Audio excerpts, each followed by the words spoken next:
William O'Brien Jr. is Associate Professor at MIT School of Architecture and Planning and is Principal of WOJR, WOJR. It's an independent design practice in Cambridge. He's also an architectural design lead at Samara, which is a division of Airbnb in San Francisco, and is one of the founding members of the collective practice Collective LOK. Liam has received notable recognition for his work. This year, he won a Progressive Architecture Honor Award for the House of the Woodland. 2 other houses were recognized with PA awards in 2016 and 2018. In 2013, Architectural Record awarded him the Design Vanguard Award. The same year, Wallpaper named him one of the top 20 emerging architects in the world. He's also 2018 recipient, or 2012 recipient of the Rome Prize, 2011 Architectural League Prize for Young Architects, and in 2010 and 2014, he was a finalist in MoMA's PS1 Young Architects program. So I think it's safe to say that William is recognized for his design talent. His work caught my attention a number of years ago. His project House in 5 Parts imagines 2 houses, twins. One forms a square, the second a hexagon. Both houses an aggregate of 5 identical pieces. This study of identical parts but distinctive wholes aligned with my interest in geometric puzzles and the power of architectural organization. A second project, Totems, explored the intersection of technology, geometric description, and iconography. It was part of the landscape of columnar-like icons that spurred a year-long project for me, writing an account of the genealogy of the column. So I'm a fan of William's work. I hope you enjoy hearing from him as well. Welcome.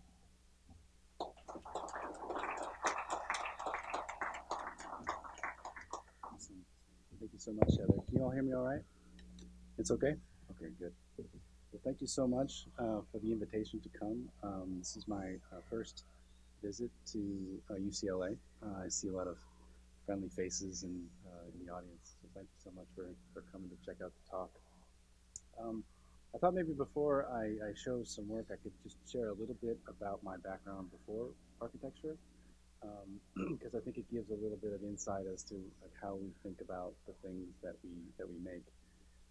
My background before architecture was in music theory and composition and sculpture. I was able to study at a liberal arts school that allowed you to do such things, and I came out of there with a degree, and I somehow was able to do music theory and composition and sculpture.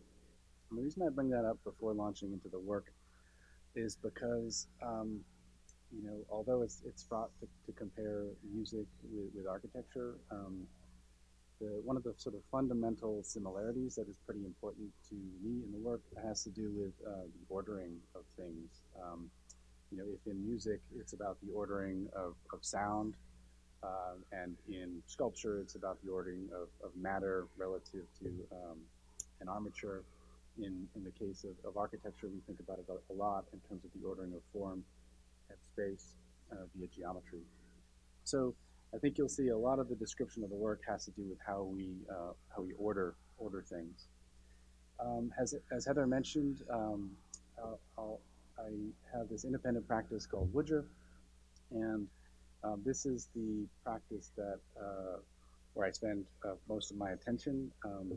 It is ordinarily we're focusing on unusual houses and some sort of proto-architectural work. There's another practice that is a little bit more inconsistent in terms of when we make work, and that is this practice called Collective LOK, or CLOC. And that is run alongside John Lott of Para and Michael Kubo, who's now at the University of Houston. I thought I could show a series of projects that kind of range between house projects, a couple of institutional projects, but also a mix of mostly WOJR projects with two collective LOK projects.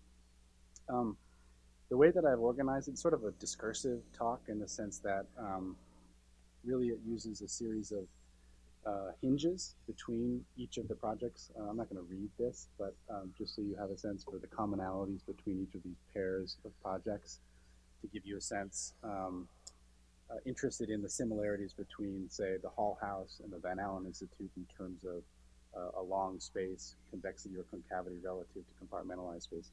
So what I've done is kind of, first for myself in preparing the talk, but also for you all, kind of started to think about the themes that matter most to the work. And so what you'll see is kind of a series of segues between themes. And then kind of floating in the background of all of these are maybe four themes that we think about a lot. And I will just spend a moment talking about those. In terms of the ordering devices that we use a lot, symmetry and asymmetry are super important to us, as I think you'll see in a lot of the work. Another theme that is really at the heart of what we think about is this question of defamiliarization, how to make otherness, not in terms of the production of alien form, but through like subtle departures from things that are known. So we always talk about trying to make the new from the known.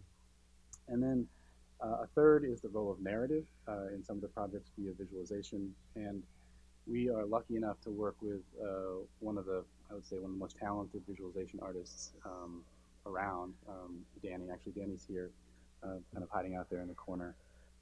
Most of the visualizations that you'll see, I think with one project as an exception, are the work of a close relationship that we have with Danny. And then finally, ideas about space making and form making that span different categories. So what I'll try to show is like the things that we care about, say in the context of a residential project, pop up again later on in an institutional or cultural project. So I'm going to start with a project that's like on our minds a whole bunch, and these viz are sort of fresh off the press, and I think Danny's probably cringing because he can see, some of the things that he would like to do better. These are very much in process, but since it's the project that's most on our mind these days, I wanted to share it with you. The Hall House is a project that is in Hudson Valley, and the way that it starts is the client is a painter who is kind of interested in the anti-open plan, which is sort of an interesting way to talk about a project from the outset. So one of the thoughts was, what would it mean to kind of think about precedents that are anti-open plan, one of which is a colonial home. I don't know if many of you have spent time in a colonial home, given that you're out here in LA, but being from Massachusetts, there's plenty of opportunities to hang out in colonial homes. And one of the things that, in my view, is fascinating about colonial homes is that oftentimes there's a kind of dedicated circulation space, which is separate from all of the other chambers. And so we thought, what would it mean to kind of play that out in a contemporary context? And started to think about a plan that was elongated along a lengthy hall. So what you're seeing here is essentially a single loaded corridor, a very long single loaded corridor. I think it's 126 feet. And off of that single loaded corridor, there are a number of chambers. And we really started to think about the chambers as these sort of discrete spaces that are defined, as sort of autonomously as possible. So a series of different images that begin to kind of reconstruct the surfaces of each of these spaces. Here you see the kitchen, a dining room, which is much different than the kitchen in that it's like a small niche, and then a bedroom, which has yet a different relationship to the hall.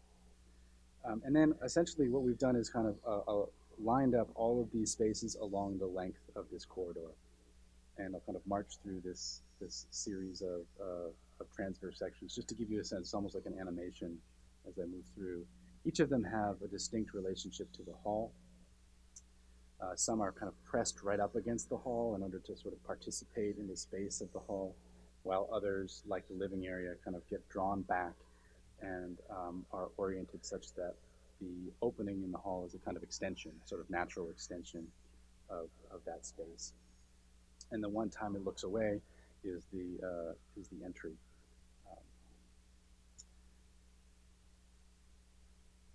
And then really it became, the next step is really about how to think about the interior elevation as an extension of each of these chambers. So in thinking about how to compose this elevation, rather than thinking initially as like what is the overarching composition from the exterior, rather than doing that, we said, like, what would it mean to kind of just zoom in locally and imagine what the quote-unquote correct version of the composition of the facade relative to each of the chambers should be. And so an exercise like this ensues where in some cases, like in the bedroom on the left, there's a sort of natural extension of that, so that the bedroom kind of is also part of the hall, which is also part of the exterior.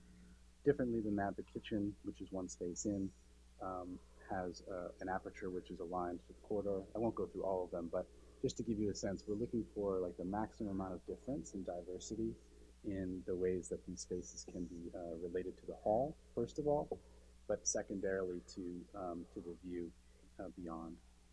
And so very early stages, we're interested in like what it means to compose the overall facade when you start to pull these sort of seemingly disparate needs for each of the different compartments. And we're at this phase now where we're looking at CMU block and what it means to kind of think about the lintels or the structure around each of the windows. And really the payoff, in my view, is this really unusual space that, of course, is a hall, but it is a space and a kind of living area in its own right. And so I just wanted to isolate it here because we're interested in ways of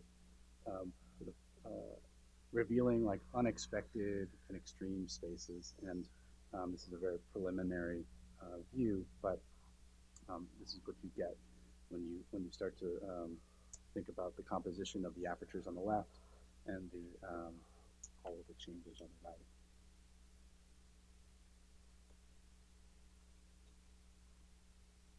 So if that project was about primarily about this convex, bulging, long hall space, this next project is maybe similar in some respects in that it is about a curve that operates on a kind of urban scale that is concave and starts to suggest ways of subdividing a space. This is a project that I made with Clock, and it's for the Van Allen Institute in New York. And the challenge was to think about a single space on the ground floor that would kind of be everything. It's a library, it's a meeting space, it's a gallery, it's a lecture hall. And so out of that kind of crazy brief, we made a series of what we called scenario diagrams that helped us understand whether or not such a figure would survive and whether it would be conducive to all of these different scenarios. So on the one hand, we wanted to be as kind of generic and open as possible, but on the other hand, it had to sort of mediate this unusual found condition of the ground floor of this building that, essentially what we've done is sort of to sculpt around a very complex set of existing walls. And so we, in the end, get this kind of bow tie shape that offers up a direct connection to the exterior. What you see here, it opens up as much as possible to the street. At the same time, provides enough privacy to the back of the space, which is a lecture hall. And in the center of the bow tie is this is a meeting space, essentially, that has the potential to project against the wall, kind of creating a relatively private space, despite it being in the center of the overall space. What you see on the left is a part of the project that never saw light, which was this street seat that would act as yet another kind of frame to extend the frame of the interior out into the street. And as you can imagine, in such a project that has so many layers of program that it has to attend to, the ceiling becomes a super important piece of infrastructure. So the ceiling was imagined as a series of what we called ghosted coffers, which was just a term to describe a coffer that was full of holes, essentially, and everything would be tucked up in there. All the infrastructure would be tucked up in there, trying to produce a kind of continuous, smooth, and like unobtrusive visually ceiling, disguising all of the infrastructure behind. So this was slated to be the way that you would see the Van Allen from across the street. And when it was open, it would act like a frame that extended the space out into New York. And the thinking was that this street seat would have other lives elsewhere in the city and be a kind of draw for micro events for Van Allen.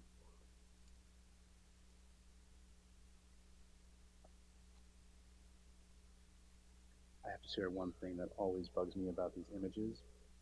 We never went back to photograph them, but if you see the way that the curtain meets the ground, it's like a pant that's a little bit too long. We went back and we trimmed those, but you see how it like hits the ground in a really irregular way. I always feel like I have to tell people about that because it's bugging me as I present it. So if you can imagine it much cleaner and touching the ground just as it should, please do so.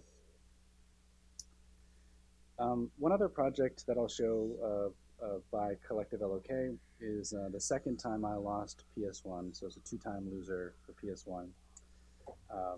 The second time I lost was with Collective LOK.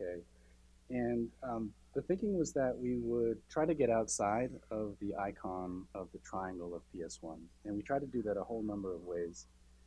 One way was to literally lift the triangle of PS1 up and to make what we were thinking about as a kind of mirrored periscope, something like this.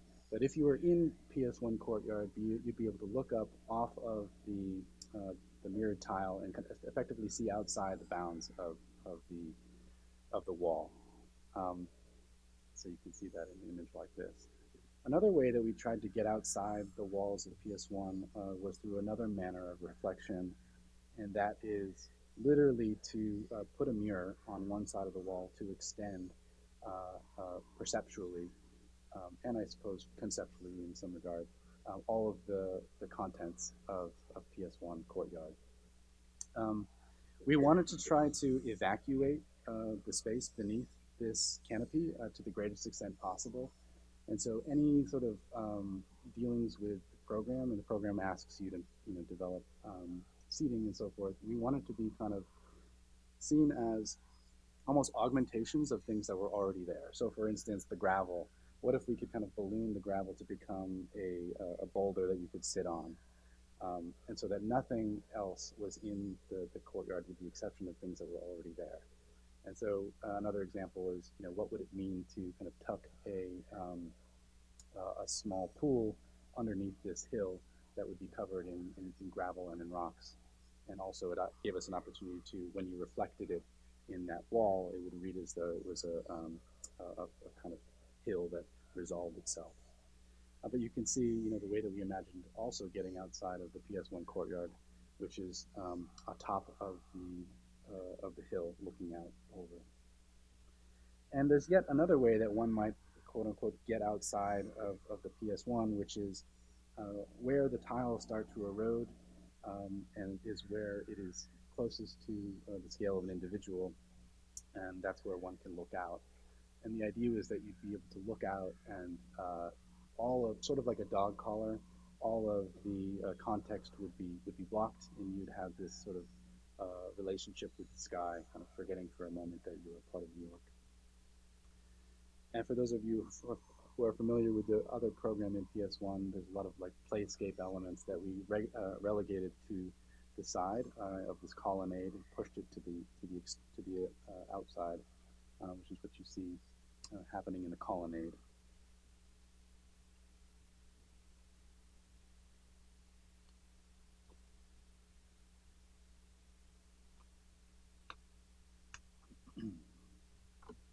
So if we designed it for the individual, we also designed it for the epic party, which is, you know, a requirement for the PS1. And effectively, we thought about this as a kind of urban scale disco ball. Shifting gears back to some WOJR projects, I'll share, I think, three or four more projects. This is a project that is happening right now. This is a drone shot that we got back just a couple of days ago. This is a project in Los Altos, California, called House of Horns. And one of the things that was sort of unusual about this project is that there was a house there already. And so, you know, if I talked earlier about the idea of imbuing order into a thing, the condition here was that there was already order. Whether or not it was a coherent order was a question. But this is effectively the drawing that represents what we were going to be dealing with, which is a pretty unusual figure for a foundation. So this is what we inherited. And our idea was to imbue order by way of this series of what we were calling horns. And when I say horns, I don't mean like the devil horns. I mean like an instrument horn, which is, you know, a substantial difference. Although, you know, unluckily for us, it also does look like devil horns when I show you the images. So it's very confusing. But what I mean is instrument horns. And the reason we thought about them like that is because of the way that they let light and air into the space. And we wanted to use those as sort of spatial and light devices to give order to the space. One of the things to take note of is the sort of size of each of the spaces. One of the other things that we inherited, in addition to the foundation, was the program brief. X number of bedrooms in terms of like what was already permitted. And so what it leads to is some kind of unusually large, overscaled spaces, which we found strange in some instances, but pretty compelling in others. And so I find it really strange in the bedrooms, but pretty compelling in the spaces that are maybe less defined programmatically. And by that I mean this space in the center, where there's this strangely shaped chimney. So this is a visualization that we made as a way to understand the elevational implications of the horns. There are 6 of them. Some of them are large and some of them are small. The large ones help us to order the spaces in the living, dining, and kitchen, and then the smaller ones help us to organize the 2 hallways. And so as a result of the horns, the underbellies of the ceiling became a pretty important thing to sculpt, and to think about the ways in which the sort of lower points start to implicate subdivisions in the space beneath. So this is the clearest version, perhaps, of the horns themselves. So it's both a way of like grouping spaces beneath the horns, but also imbuing some level of separation, and also linking them into the 2 corridors that separate the primary master area and the guest quarters. And this is us trying to come to terms with what these surfaces mean from a structural standpoint. And this isn't a structural model, but it's the beginning of a structural model in the sense that there are lots of other like rafters that get kind of filled in, but it's a first pass at trying to think about the steel effectively and where that would be and how that would help us shape the ceiling slash roof. So here are some of the sections. Some of the horns bring in light from the side. Some of the horns bring in light from the top. And one of the hopes is that the project kind of operates like an instrument that will effectively be a sort of a way of understanding time, both throughout the day, throughout the season, and throughout the year. And so the way that we've been talking amongst us in the office is that it's a kind of device that helps us understand the path of the sun throughout the different times of day. sees in a year.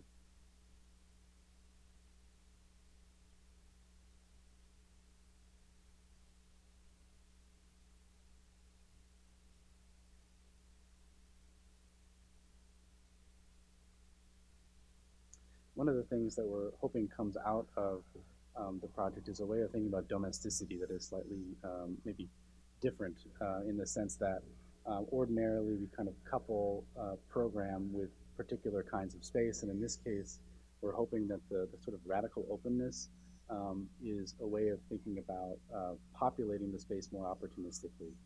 And so the way that we've developed the sort of micro narratives around the staging of each of these objects is aiming to suggest a different way of occupying the space, less formally and much more opportunistically.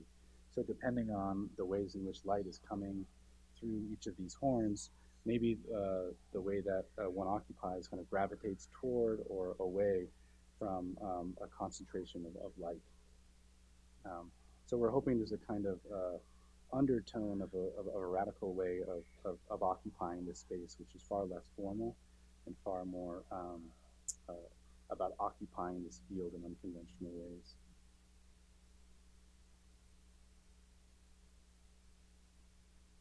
There are a few pieces in the project that are kind of projects within projects. We have the opportunity to make these what we initially called sort of spatial subdividers, but they've really become things that are utilitarian as well. So these are two fireplaces that help us demarcate the symmetry and the asymmetry of the space, and also on the case of the left fireplace is a way of subdividing an otherwise very, very large space. So we had an opportunity to spend some time in the Danby Quarry, which was, for those of you who haven't spent time in a quarry, it's a really otherworldly experience. It is, the scale of the Danby Quarry is really unfathomable.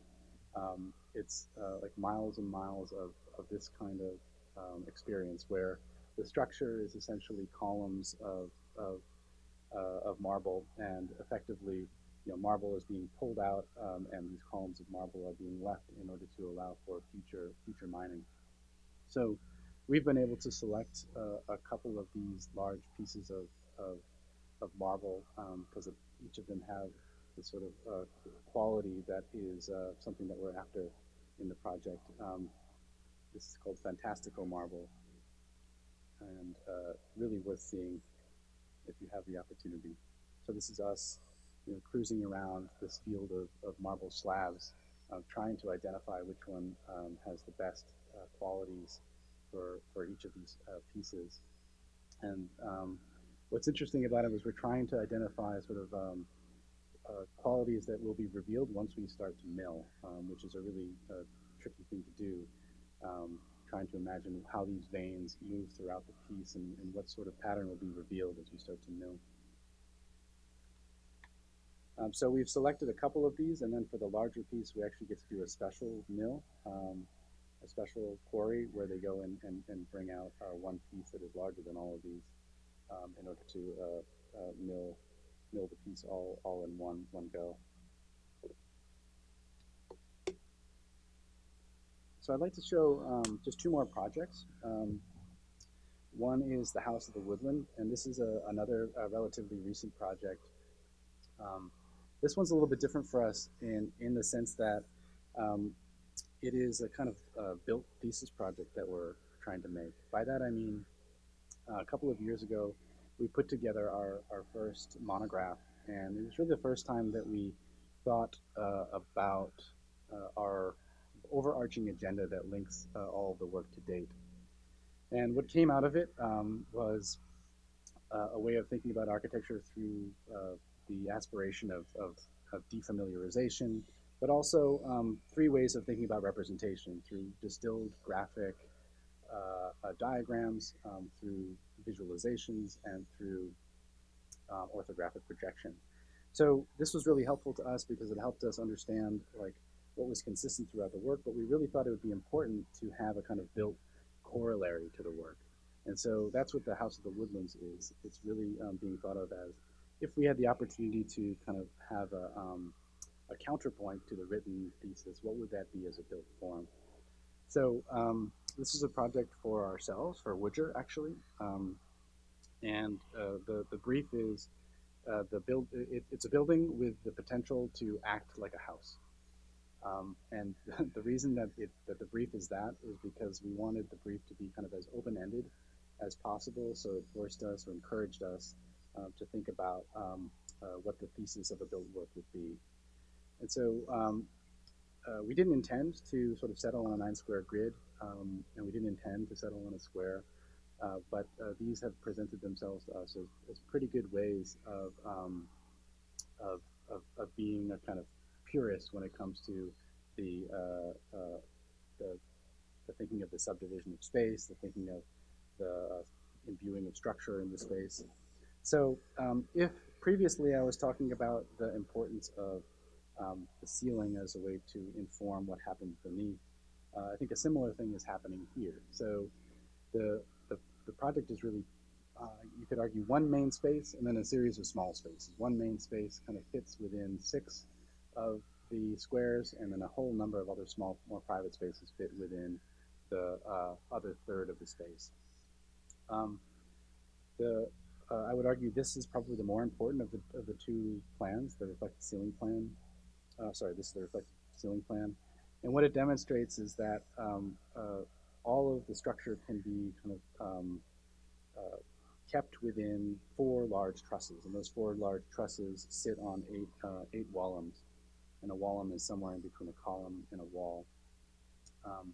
And then within the coffers, there are some of the coffers allow for light to come through. Some of the coffers allow for certain programs. For instance, this large hammock on the right, in the middle, and then other of the coffers are actually occupied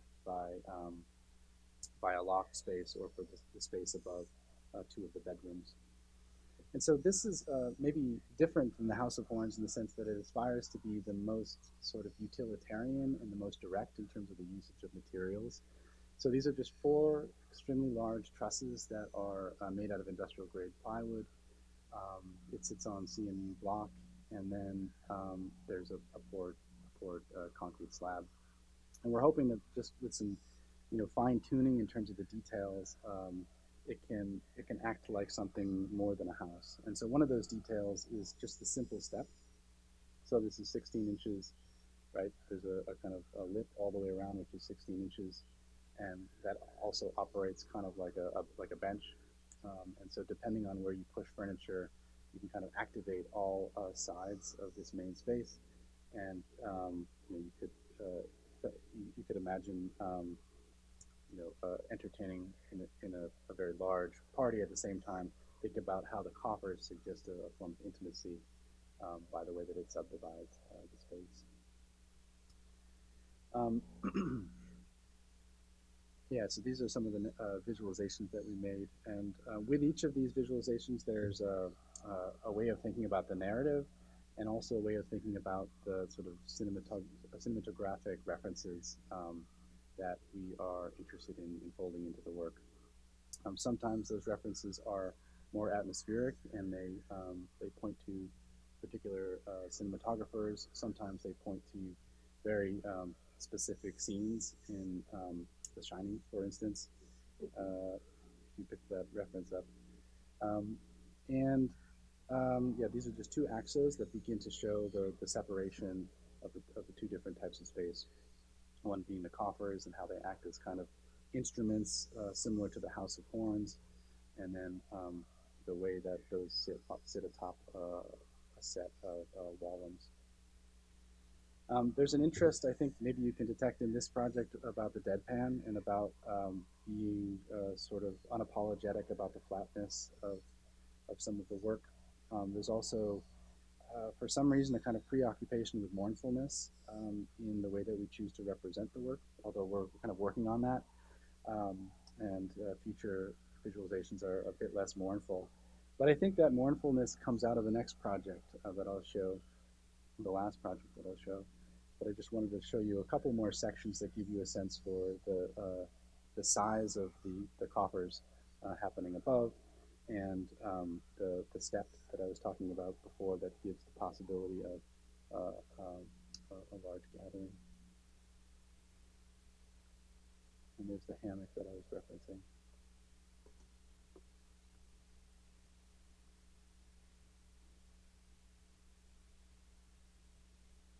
So maybe strange about this project is we don't have a site yet.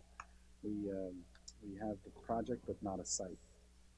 We think it's in a wooded area, and we think it's in the Berkshires, although we haven't purchased that land yet. But in a way, I would argue that the square and the kind of omnidirectionality of the project is sort of well suited for any wooded area. There's one last idea about the project, which is to think about it in terms of its construction process. And rather than thinking about the long time that takes as a kind of liability, what would it mean to kind of inhabit the project during its different stages? And so firstly, we thought about it as a kind of Stonehenge. And could you or would you occupy it for a picnic or something as a Stonehenge? Would you think about it as a pavilion, an open air pavilion, before the glazing goes in? And so Danny's taking great care to render it with my son's drawing of the dragon in the lower right hand side. But trying to understand like the process as something that could be drawn out, something that could be reveled in, rather than something to get through. The last project I'll show, which is kind of two projects, the mask house and then the other masks, is an older project, but it's a project that's pretty important to us as an office, so I wanted to share it with you. The mask house is for a filmmaker whose younger brother died in the lake that the house will overlook. The younger brother was an environmentalist. He had been out on the lake hundreds and hundreds of times, and this one tragic day, his canoe overturned. And what was kind of unusual about this project was that we had begun the project before the tragedy occurred. And so there was a different manifestation of this house that didn't look like this. And then once the tragedy occurred, we thought again. We thought totally differently about this project. And being an academic and thinking about like logic and rational thinking primarily, like the question about does architecture have the power to help someone mourn was a really was a question that I wasn't really initially prepared to consider. But what it prompted was like this project, and what we decided to do was to make a mask, essentially, to kind of separate one world, his real world, from to separate that from another world. And that other world would be a kind of connection to the lake where his brother had perished. The mask is quite literally a mask. It tries to hide the house behind. It is conceived of in a way that would be a kind of camouflage. Maybe the wood cladding would actually start to resemble bark in the way that we carve away at it. The site is Cayuga Lake in Ithaca, New York, and it's a really stunning site. It's on a cliff. And so we had thought about it as this plane that would separate one world from the other, and there would be two types of access. And I'll talk a little bit more about the access in a second, but one is this sort of long circuitous path that brings you up through the trees to the top of the house. And this is a roof plan, and there'd be a deck on the top, and that would be publicly accessible. And so the thinking was that anybody who knew Chris and wanted to mourn could have access to the top of the roof. And then the one that's on axis is for the owner of the house. There's a kind of symmetrical, formal approach, and there's a sort of gap space between the mask and the house proper.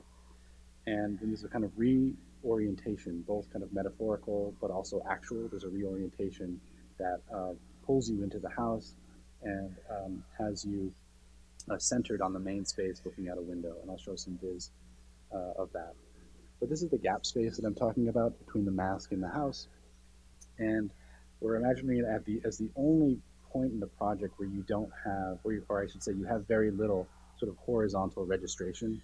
This is the moment where you're looking up and sort of recentered as you walk into the primary space, which is this space. And you have a view really only of the lake beyond. And what this leads to is all the other functions of the house are kind of pushed away. Like that main space is evacuated, and all of the other functions of the house are pushed away into niches. And so, in this, I think it's like a 450 square foot house. The kitchen is sort of conceptualized as a niche that's pushed up against one side. The bedroom is really a space for a bed and some books, and the bathroom is generous because it's a wet room, but it's also conceptualized as a niche. And this maybe is a helpful diagram in that regard, in the way that it is highlighting sort of niches within niches. So if the bedroom niche is in the upper right-hand corner, there's yet another micro niche that is a window that allows the client to be looking out and oriented toward the lake. So as I mentioned before, there's this publicly accessible roof that when you take the circuitous ramp through the trees, it brings you up to the top of the roof, and there's a view that you have, and there's a space for collective gathering, and this is a view headed into that zone that allows you to then access the roof. And then lastly about the project, it's really conceived of a way of revealing the sort of myriad environments that are within and around this site. So to the greatest extent possible, we're trying to frame the site in different ways, whether it's a huge window like the one which is linked to the main space, or a mirror on the underbelly of the house that shows you the lake in a different way, to the tiny window just next to the bed. So there are a number of different ways of linking to the environment, each of which tries to be unique and expose the environment in a different way.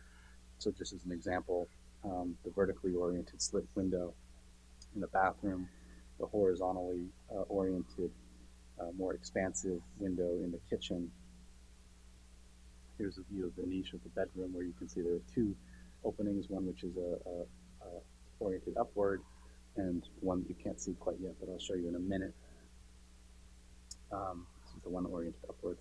And I would just pause here to highlight something else about the sort of micro narrative that I was talking about before, which is, if for those who are sort of interested and want to understand more about the project, if you look closely, each of the titles of the book kind of relates to the subject matter of this project. And so we're always looking for ways of having layers of meaning within the visualizations that, for those who are wanting to find more, can identify motivations for the project, or narratives about the project in clues within the visualizations. And then lastly, this is the aperture that is oriented toward the bed that makes a connection to the lake. And then finally, I just want to share in just a few more minutes this last project, which was an outgrowth of the Mask House project. And we called it Other Masks because we realized that there was many other instantiations of the ideas that we had been using to design the mask that you see in these visualizations. And we wanted to kind of be rehearsing form, essentially to kind of get outside our comfort zone, rehearse form, and make a whole series of other possible permutations of the mask. And so each of these that you see here, there are 7 of them. They are each sort of experiments in, I guess there's a list of criteria, asymmetry and symmetry, depth and shallow. And these are some of the images from the show, by the way. We did show a model of the mask house itself, but that was really just a linkage to these other masks that we made. And so for the office, I think, like anytime we have the opportunity to extend a project and to think about it conceptually in ways that we hadn't previously, we'll take it. So these what we call like proto-architectural objects, which probably fail as sculptures and in a way fail as architectures as well. They're sort of in between, but hopefully they say something to both of those disciplines. Um, so there were 7 of them, and they spoke to one another in the context of this show. And they're all mounted on these bespoke brass armatures, which are kind of micro projects in and of themselves, because they have to hold up each of these masks in different ways. And so we looked closely at the way that like curators make bespoke armatures for their masks. Some of them deal with reflection and mirroring as a way to get at a kind of camouflage. All of them deal with the kind of frayed edge in some way. By that I mean this was a unique opportunity to have the top of the building be the same as the bottom of the building. Like very rarely do you have that in a work of architecture. Usually the way that it touches the ground demands a kind of a special or unique treatment in terms of the bottom relative to the top. And so there's a series of these, this one reflecting another mask that we had in the show. All of them deal with porosity to some extent and deal with like an opening at the center. Some of them become like, some of them sort of test the limits of a sort of postmodern vocabulary versus others which are less so. This black sun mask is one of my favorites in that the way that the way that it works in its depth has the potential to collapse and produce a perfect circle in some instances and showcase its sort of 2.5 dimension depth in other ways. This one relies totally on the sort of clustering of each of these piano wires. So depending on your orientation, different areas get exposed and other areas get concealed. And so I would say that these are helpful to us also because they get us thinking about materiality in ways that we hadn't previously. And all of them kind of touch existing precedents too, so I can't look at this one without thinking about the Eames experiments in plywood, particularly some of the work that they did with the braces, the leg braces. And I'll just show a couple of more. And we're always looking for ways to kind of show unexpected ways of thinking about materiality. So this one is exciting to us because the sort of butcher block orientation is opposite the orientation of the cuts themselves. So would it have been easier to kind of orient the butcher block differently so that there was a coordination between the cuts and the material? Maybe, but then it would have not produced the sort of marbled effect that you see here. And then the last one that I'll show is the closest to what Heather was mentioning earlier, the totems project that we have.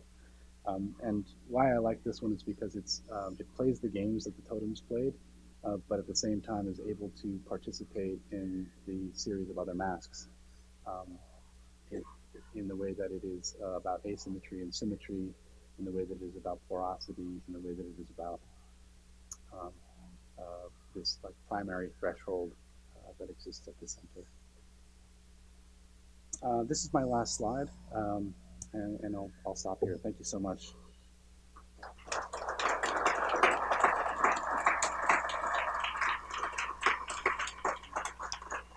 Happy to take any questions or comments if you feel up to it.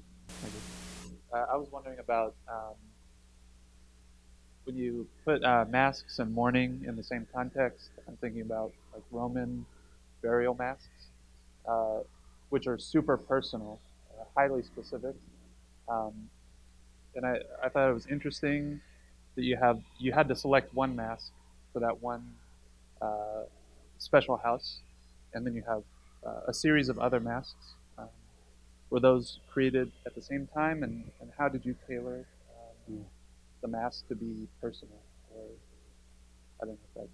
Yeah, no, I like that question a lot. I think I wouldn't use the term personal. I would say that the mask that we have that's linked to the house itself is site specific and like client specific in the sense that it actually aspires to be a kind of camouflage in the choice of the dark burnt wood and the choice of the way that we are potentially milling in order to produce a bark-like appearance. Which, by the way, this what you see here, this false quartzite, is a study in the reproduction of the bark effects, which is why it's part of the other masks.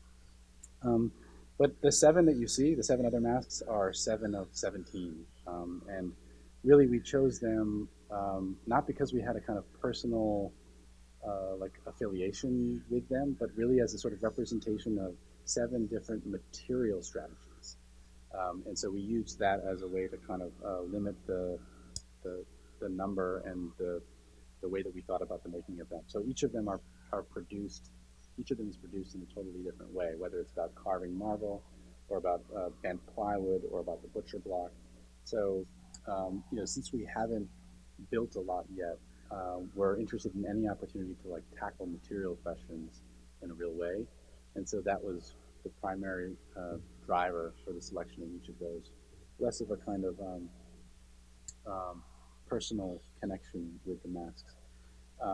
But I will say, like, we do think about them as characters. Like, you can't not look at them and see like an anthropomorphic qualities to them too. So, although we're not looking at them from a personal standpoint, they definitely like have a kind of anthropomorphism and a kind of character to us.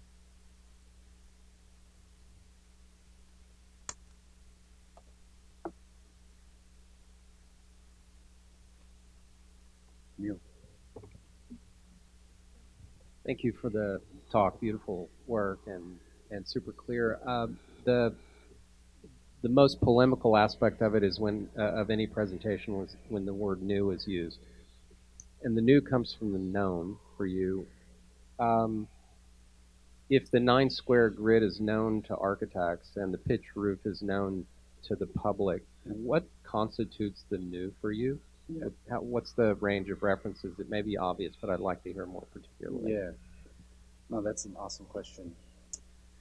I think when I say new from the known, I guess I'm sort of thinking a lot about the way that we were trained in the early 2000s, and thinking about our sort of obsessions with complexity in an alien form. Thinking particularly about our like our interest in developing a kind of geometric prowess that produces alien form and making new out of alien form. I think by comparison, I think we're trying to make other, and maybe that's a better usage than new, other out of things that already exist. So, for instance, is the proportion of that pyramid different enough from Gunnar Asplund's in the Woodland project? Is the 9 square grid other enough in that it extends outside the bounds of an interior space and like includes the landscape? Is the is the usage of like the net playful enough to make it different than typical 9 square grids? So there's always like small things that I hope add up to produce a kind of otherness that might be new relative to other ways of thinking about the new through the alien, through complexity and so forth. So there's like an aspiration to have someone see it, think they know it, but then over time there's a sort of slow reveal, like a kind of an unexpected reveal that the thing isn't what they initially thought it was.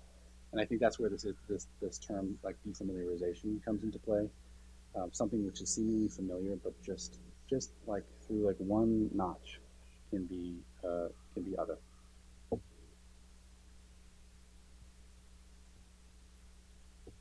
I have a question regarding sonography. It seems like both in terms of formats, but also in terms of operational principles, that the work relies very heavily on sonography and on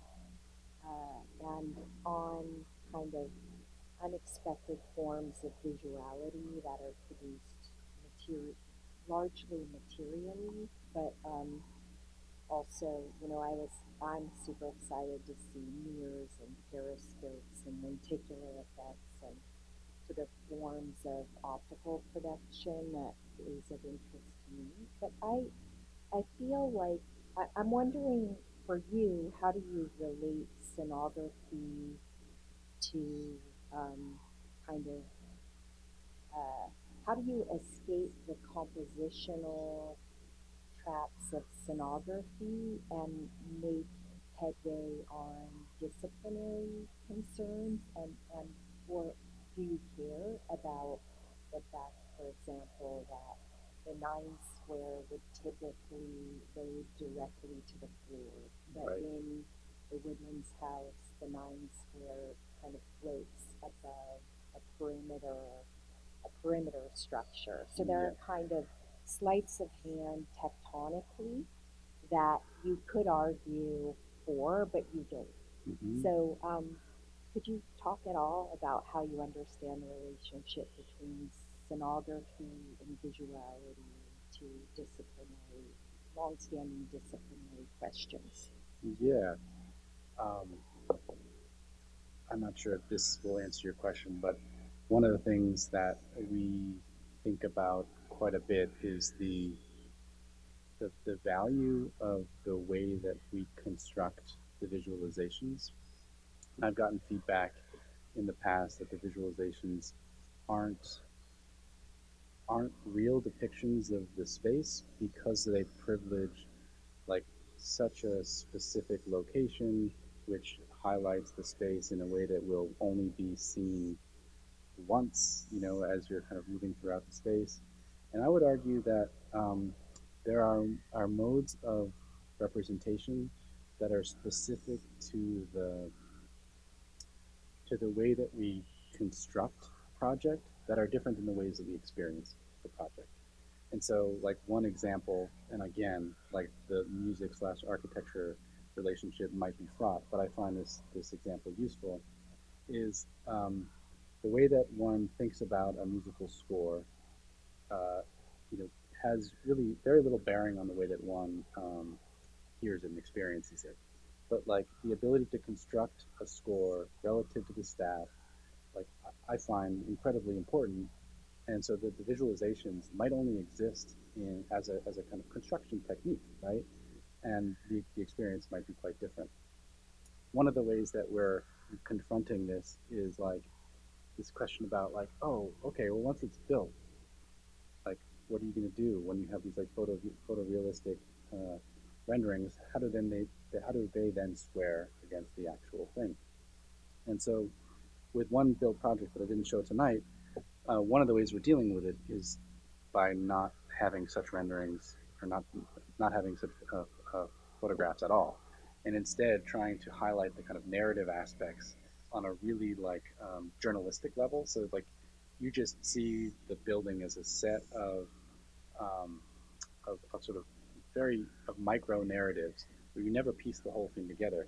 The point being, we're trying to separate the way that it's experienced from the way that it's constructed as like a set of influences that are material, geometric, structural, atmospheric. All I would argue all of those exist in these visualizations that are purposefully taken from you know elevational points. And like as an example, the house, how the Hall House, that view toward the elevation, you'll never get that. Actually, it's a bird. It's a bird who can see that because the hill comes down.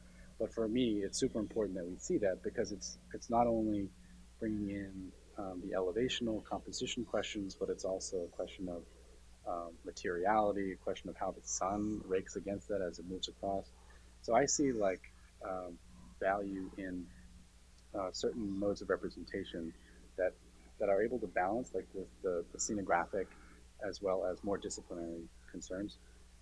That's why the visualizations have taken on such a important role in our work recently. Thank you. Can Thank I you ask for one? that. So, hi, Liam. That was really great. My question would be so one word that you kept saying over and over again is visualization. I guess I would want to know why you picked that word over image, over rendering, or any other term. I mean, it seemed to be really crucial for you when you described like the office makes diagrams, Yeah. orthographic projections or drawings, Yeah. and then use the visualizations. So Right. why is that word so important for you? I like it because a rendering explains that it is like something that's in process. Like it's a step toward a thing that will be built. In my mind, at least, like it has those connotations. And some of the projects that we have visualizations of won't ever get built, unfortunately, for a variety of reasons. And so, like, I like to think that the visualization is sort of like an end in and of itself. And they're not photographs, so I don't call them those. But yeah, visualization, though, for some reason, for me, like, feels more like a composite of influences than image, which maybe that's weird of me to say, but like a visualization feels as though it's the kind of like culmination of many things coming together to prove a thing. Image feels more static and it feels as though it could be resultant, whereas the visualizations we make are very conjured and like tuned. And I also kind of like the ambiguity as to visualization, like is it built or is it not built, which by the way, like I don't care about the photorealism. I care about the kind of conveyance of the narrative in an accurate way. And one of the byproducts is photorealism. So, you know, in blogs or whatever, they'll be like, oh, is this built? Or like, what the heck? You know, and it's like, yeah, does it really matter? I don't know. And yeah. Like architects in Belgium. Yes. Right? That like actually, if we could be good collage artists, right? That sort of realize the work and then go to great lengths to photograph it or produce images or still visualizations that are still full of all these references. Yep. And so I don't know. I guess I'm just wondering, like, why not just say they're images? I've started saying visualizations, Andrew, and so at this point, you know, I can't change it. It's in the book too. I can't go back to image, you know. Great. Thank you so much, folks. Really appreciate it. Thank you.